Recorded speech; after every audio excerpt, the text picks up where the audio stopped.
सुन रहे हैं श्री रामचरितमानस का बालकांड भाग 25।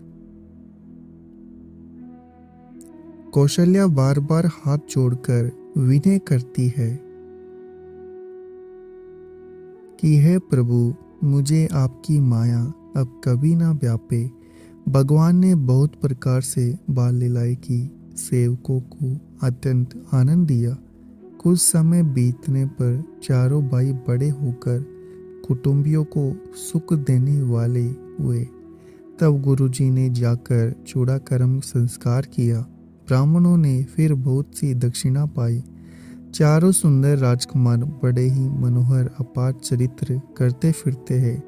जो मन वचन कर्म से अगोचर है, वही प्रभु दशरथ जी के आंगन में विचर रहे हैं। भोजन करने के समय राजा बुलाते हैं, तब वे अपने बाल सखाओं के समाज को छोड़कर नहीं आते। कौशल्या जी जब बुलाने लगती है, तब प्रभु ठुमक ठुमक करके भाग के चले आते हैं, जिनका वेद नेति कहकर निरूपण करता है।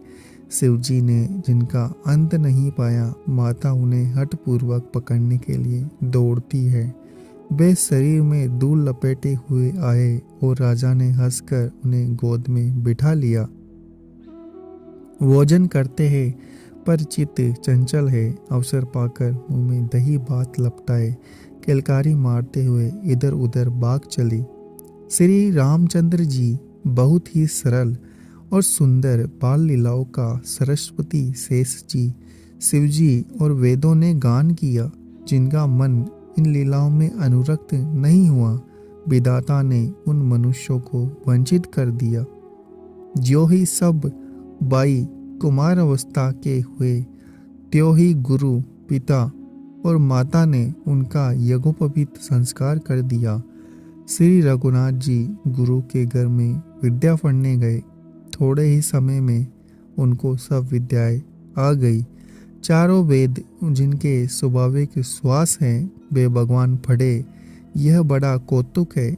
चारों भाई विद्या विनय गुण शील में बड़े निपुण हैं। सब राजाओं की लीलाओं को देखकर खेल खेलते हैं। हाथों में बाण धनुष बहुत ही शोभा देते हैं। रूप देखते हैं, चराचर मोहित हो जाते हैं। वे सब भाई जिन गलियों में खेलते हैं, उन गलियों स्त्री सभी पुरुष उनको देखकर स्नेह से शीतल हो जाते हैं अथवा ठिठक कर रह जाते हैं। कौशलपुर के रहने वाले स्त्री पुरुष बूढ़े और बालक सभी को कृपालु श्री रामचंद्र जी प्राणों से भी बढ़कर प्यारे लगते हैं। श्री रामचंद्र जी भाइयों और इष्ट मित्रों को बुलाकर साथ ले लेते हैं। नित्य वन में जाकर शिकार खेलते हैं।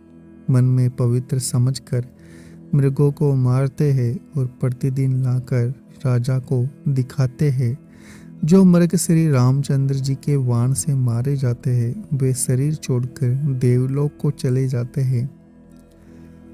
श्री रामचंद्र जी अपने छोटे भाइयों और सखाओं के साथ भोजन करते हैं और माता पिता की आज्ञा का पालन करते हैं। जिस प्रकार नगर के लोग सुखी हो, कृपा निदान श्री रामचंद्र जी वही संयोग करते हैं। वे मन लगाकर वेद पुराण सुनते हैं और फिर स्वयं छोटे भाइयों को समझाकर कहते हैं। श्री रघुनाथ जी प्रातःकाल उठकर माता पिता गुरु को मस्तक नवाते हैं और आज्ञा लेकर नगर का काम करते हैं। उनके चरित्र देख देख कर राजा मन में बड़े हर्षित होते हैं। जो व्यापक अकल इच्छा रहित अजन्मा निर्गुण है तथा जिनका ना नाम है ना रूप, वही भगवान भक्तों के लिए नाना प्रकार के अनुपम चरित्र करते हैं। यह सब चरित्र मैंने गाकर कहा, अब आगे की कथा मन लगाकर सुनो। ज्ञानी महामुनि विश्वामित्र जी वन में शुभ आश्रम जानकर बसते हैं, जहाँ वे मुनि जप यज्ञ और योग करते थे। परंतु मारीच और सुबाहु बहुत डरते थे। यज्ञ देखते ही राक्षस दौड़ पड़ते थे, उपद्रव मचाते थे, जिससे मुनि बहुत दुख पाते थे। गादिक के पुत्र विश्वामित्र जी के मन में चिंता छा गई कि ये पापी राक्षस भगवान के मारे बिना नहीं मरेंगे। तब श्रेष्ठ मुनि ने मन में विचार किया कि प्रभु ने पृथ्वी का भार हरने के लिए अवतार लिया है। इसी बहाने जानकर मैं उनके चरणों का दर्शन करूंगा, जिनकी विनती करके दोनों भाइयों को ले आऊं।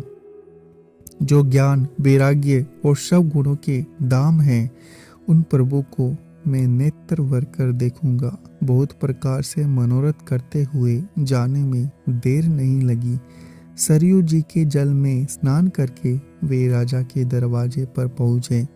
राजा ने जब मुनि का आना सुना तब वे ब्राह्मणों के समाज को साथ लेकर मिलने गए। दंडवत करके मुनि का सम्मान करते हुए उन्हें लाकर अपने आसन पर बिठाया। चरणों को धोकर बहुत पूजा की और कहा, मेरे समान धन्य आज दूसरा कोई नहीं है। फिर अनेक प्रकार के भोजन करवाए, जिससे श्रेष्ठ मुनि ने अपने हृदय में बहुत ही हर्ष प्राप्त किया।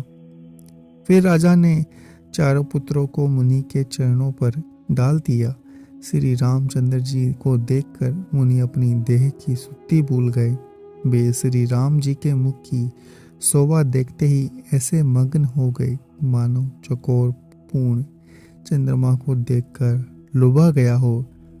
तब राजा ने मन में हर्षित होकर ये वचन कहे, हे मुनि, इस प्रकार कृपा करके आपने कभी नहीं की। आज किस कारण से आपका शुभागमन हुआ, कहिए, मैं उसे पूरा करने में देर नहीं लगाऊंगा। मुनि ने कहा, हे राजन, राक्षसों ने हमें बहुत सताया है, इसलिए मैं तुमसे कुछ मांगने आया हूँ। छोटे भाई सहित श्री रघुनाथ जी को मुझे दे दो। राक्षसों के मारे जाने पर मैं सनात हो जाऊंगा।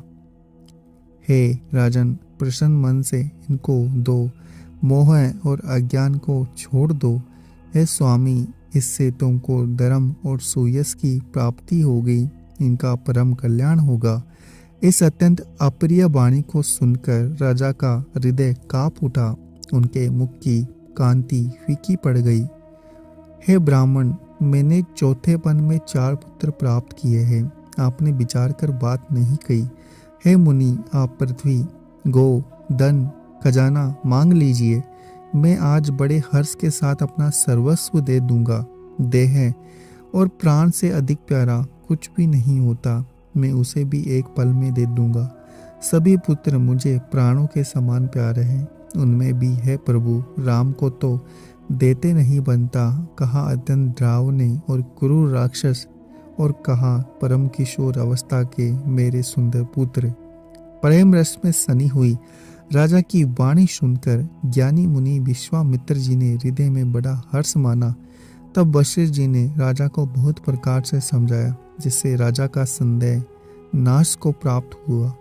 राजा ने बड़े ही आदर से दोनों पुत्रों को बुलाया और हृदय से लगाकर बहुत प्रकार से उन्हें शिक्षा दी। फिर कहा, हे नाथ, ये दोनों पुत्र मेरे प्राण हैं। हे मुनि, अब आप ही इनके पिता हैं, दूसरा कोई नहीं। राजा ने बहुत प्रकार से आशीर्वाद देकर पुत्रों को ऋषि के हवाले कर दिया। फिर प्रभु माता के महल में गए, उनके चरणों में सिर नवाकर चले। पुरुषों में सिंह रूप दोनों भाई राम लक्ष्मण मुनि का व्यय हरने के लिए प्रसन्न होकर चले।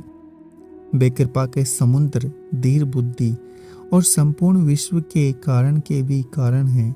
भगवान के लाल नेत्र है, चौड़ी छाती और विशाल पूजाएं है। नीलकमल और तमाल के वृक्ष है। इसी की तरह श्याम शरीर है, कमर में पीताम्बर पहने और सुंदर तरकस खसे हुए है। दोनों हाथों में सुंदर धनुष और बाण हैं। श्याम और गोवर्ण के दोनों भाई सुरंदर और परम सुंदर है। विश्वामित्र जी को महान निधि प्राप्त हो गई। मैं जान गया कि प्रभु ब्रह्मण्य देव, मेरे लिए भगवान ने अपने पिता को भी छोड़ दिया। मार्ग में चले जाते हुए मुनि ने ताड़का को दिखाया। सब सुनते ही वह क्रोध करके दौड़ी। श्री राम जी ने एक ही वाण से उसके प्राण हर लिए। दीन जानकर उनको निजपत दिया। तब ऋषि ने, विश्वामित्र ने प्रभु को मन में विद्या का भंडार समझते हुए भी ऐसी विद्या दी जिससे भूख प्यास ना लगे, शरीर में अतुलित बल और तेज का प्रकाश हो। सब अस्त्र शस्त्र समर्पण करके मुनि प्रभु श्री राम जी को अपने आश्रम ले आए और उन्हें परम हितु जानकर भक्ति पूर्वक कंद मूल और फल का भोजन कराया। सवेरे श्री रघुनाथ जी ने मुनि से कहा, आप जाकर निडर होकर यज्ञ कीजिए। यह सुनकर सब मुनि हवन करने लगे। आप यज्ञ की रखवाली पर रहे। यह समाचार सुनकर मुनियों का शत्रु क्रोधी राक्षस मारीच अपने सहायकों को लेकर दौड़ा। श्री राम जी ने बिना फल वाला बाण उसको मारा, जिससे वह 100 योजन के विस्तार वाले समुद्र के पार जा गिरा। फिर सुबाहु को अग्निबाण से मारा। इधर छोटे भाई लक्ष्मण ने राक्षसों की सेना का संहार कर डाला। इस प्रकार श्री रामचंद्र जी ने राक्षसों को मारकर ब्राह्मणों को निर्वय कर दिया। तब सारे देवता और मुनि स्तुति करने लगे। श्री रघुनाथ जी ने वह कुछ दिन और कहकर ब्राह्मणों पर दया की। भक्ति के कारण ब्राह्मणों ने उन्हें पुराणों की बहुत सी कथाएं कही, यद्यपि प्रभु सब जानते थे। तदंतर मुनि ने आदर पूर्वक समझाकर कहा, हे प्रभु, चलकर एक चरित्र देखिए। रघुकुल के स्वामी श्री रघुनाथ जी ने धनुष यज्ञ की बात सुनकर मुनि श्रेष्ठ विश्वामित्र के साथ प्रसन्न होकर चले गए। मार्ग में एक आश्रम दिखाई पड़ा। वहां पशु पक्षी कोई भी जीव जंतु नहीं था। पत्थर की एक शिला को देखकर प्रभु ने पूछा। तब मुनि ने विस्तार पूर्वक सब कथा कही। गौतम मुनि की स्त्री अहल्या साप बस पत्थर की देह धारण किए बड़े धीरज से आपके चरण कमलों की धूली चाहती है। हे रघुबीर, इस पर कृपा कीजिए। श्री रामचंद्र जी के पवित्र और शोक को नाश करने वाले चरणों का स्पर्श पाते ही सचमुच वह तपोमूर्ति अहल्या प्रकट हो गई। भक्तों को सुख देने वाले श्री रघुनाथ जी को देखकर वह हाथ जोड़कर सामने खड़ी रही। अत्यंत प्रेम के कारण वह अधीर हो गई। उसका शरीर पुलकित हो उठा। मुख से वचन कहने में नहीं आते थे। वह अत्यंत बड़भागिनी अहल्या प्रभु के चरणों से लिप्त हो गई। उसके दोनों नेत्रों से जल की धारा बहने लगी। फिर उसने मन में धीरज धरकर प्रभु को पहचाना और श्री रघुनाथ जी की कृपा से भक्ति प्राप्त की। तब अत्यंत निर्मल वाणी से उसने इस प्रकार स्तुति प्राप्त की कि हे ज्ञान से जानने योग्य श्री रघुनाथ जी, आपकी जय हो। मैं अपवित्र स्त्री हूँ और हे प्रभु, आप जगत को पवित्र करने वाले, भक्तों को सुख देने वाले और रावण के शत्रु है। हे कमल नयन, हे संसार के भय से छुड़ाने वाले, मैं आपकी शरण में आई हूँ। मेरी रक्षा कीजिए, रक्षा कीजिए। मुनि ने जो मुझे शाप दिया सो बहुत ही अच्छा किया। मैं उसे अत्यंत अनुग्रह मानती हूँ, जिसके कारण मैंने संसार से छुड़ाने वाले श्री हरि को नेत्रवर कर देखा। इसी को शंकर जी सबसे बड़ा लाभ समझते हैं। हे प्रभु, मैं बुद्धि की बड़ी भोली हूँ। मेरी एक विनती है। हे नाथ, मैं और कोई वर नहीं मांगती, केवल यही चाहती हूँ कि मेरा मन रूपी बोरा आपके चरण कमल की रज के प्रेम रूपी रस का सदा पान करता रहे। जिन चरणों से परम पवित्र देव नदी गंगा जी प्रकट हुई, जिन्हें शिव जी ने सिर पर धारण किया, जिन चरण कमलों को ब्रह्मा जी पूजते हैं, कृपालु हरि ने उन्हीं को मेरे सिर पर रखा। इस प्रकार स्तुति करती हुई बार बार भगवान के चरणों में गिरकर जो मन को बहुत ही अच्छा लगा, उस वर को पाकर गौतम की स्त्री अहल्या आनंद में भरी हुई पति लोक को चली गई। प्रभु श्री रामचंद्र जी ऐसे दीन बंधु और बिना ही कारण दया करने वाले हैं। तुलसीदास जी कहते हैं, हे शट, हे मन, तू कपट जंजाल छोड़कर उन्हीं का भजन कर। अगर आपको हमारा ये प्रयास अच्छा लग रहा है तो चैनल को सब्सक्राइब करें, वीडियो को लाइक और शेयर करना ना भूलें। आप सुन रहे हैं श्री रामचरितमानस का बाल कांड भाग 25। कौशल्या बार बार हाथ जोड़कर विनय करती है कि हे प्रभु, मुझे आपकी माया अब कभी ना व्यापे। भगवान ने बहुत प्रकार से बाल लीलाएं की, सेवकों को अत्यंत आनंद दिया। कुछ समय बीतने पर चारों भाई बड़े होकर कुटुंबियों को सुख देने वाले हुए। तब गुरुजी ने जाकर चूड़ाकर्म संस्कार किया। ब्राह्मणों ने फिर बहुत सी दक्षिणा पाई।